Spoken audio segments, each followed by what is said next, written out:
Seriously?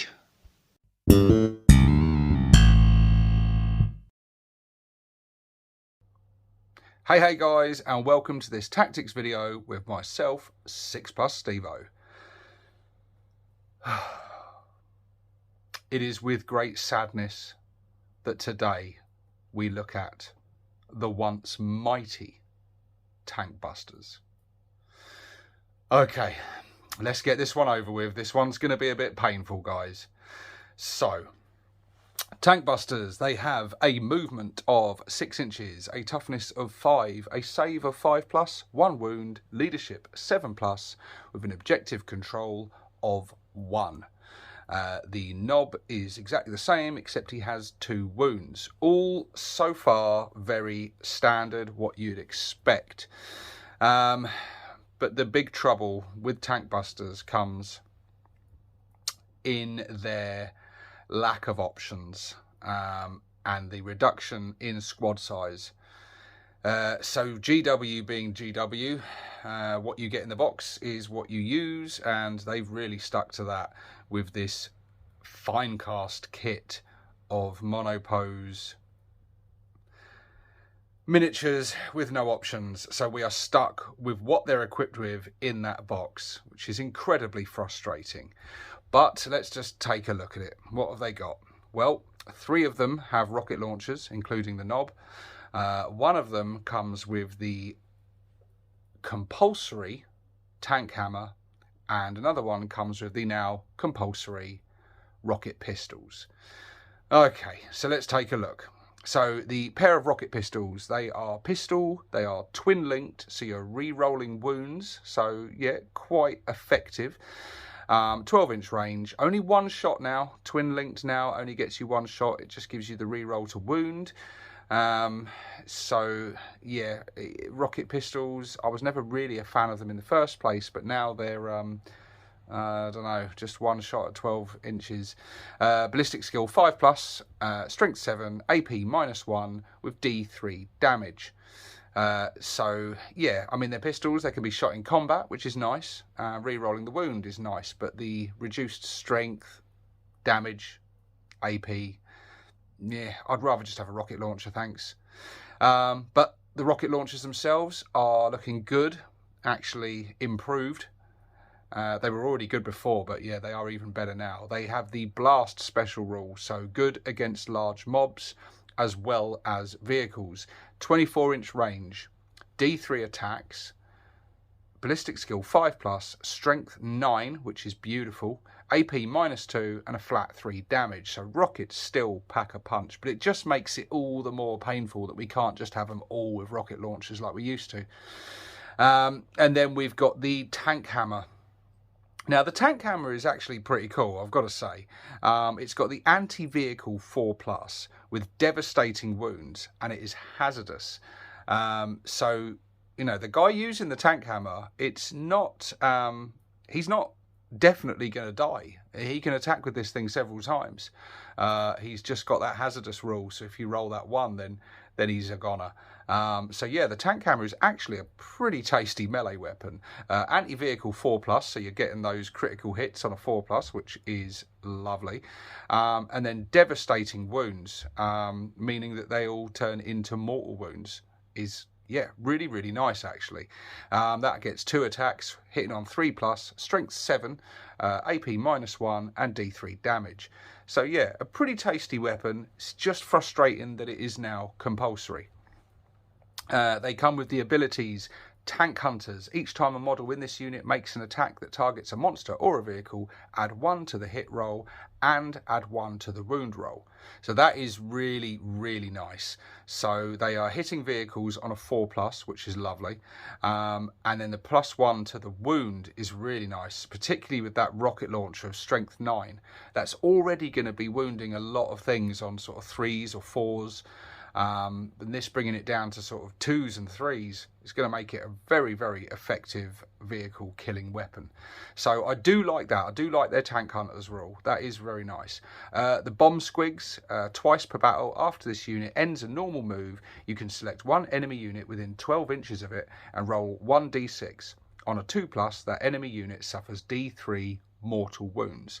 So again, very nice that you can dish out some mortal wounds. You do need to be close though, at 12 inches. I feel like it used to be D6 mortal wounds in the last edition. I can't remember now. My memory's hazy, but I feel like they used to be a bit better. And then it says designer's note, place 2 bomb squigs next to it and take them away when you use the ability. Another thing I've noticed with Tankbusters, strangely, is that they don't have the keywords grenades. So they don't get access to that grenade stratagem, which is really odd because they're loaded with Tankbuster bombs and stick bombs. And yeah, that's kind of like what they've always been about, as well as all the rockets and things and tank hammers. They've been loaded with grenades, and they're all over the miniatures. And you know, all my tank busters that I've made, link up in the corner. Go and check that one out. But yeah, they're all loaded with tank buster bombs and grenades. I can only hope that they address all of this in the upcoming codex. I really do hope they do. But as we take a look around the back, this is where we get to the really bad stuff. The unit composition. 1 boss knob, 4 tank busters, and then it just says what I've already covered, what they're all equipped with, and that's it. That's it. A five man squad. That's your options. That's look. If you, I don't know. It's just they're 135 points as well. They're not cheap. That's quite expensive. They're going to die incredibly easily. You're going to have to be really wily with these guys, really sneaky to keep them out of harm's way. Whether you put them into a truck or in a squig off or, you know, something else. Yeah, keeping them alive is going to be a challenge. Just being a 5-man squad. I mean, perhaps they can be hidden. Perhaps, you know, your opponent's not going to target them, thinking they're not much of a threat. But I don't know. I just think that's an easy kill for your opponent.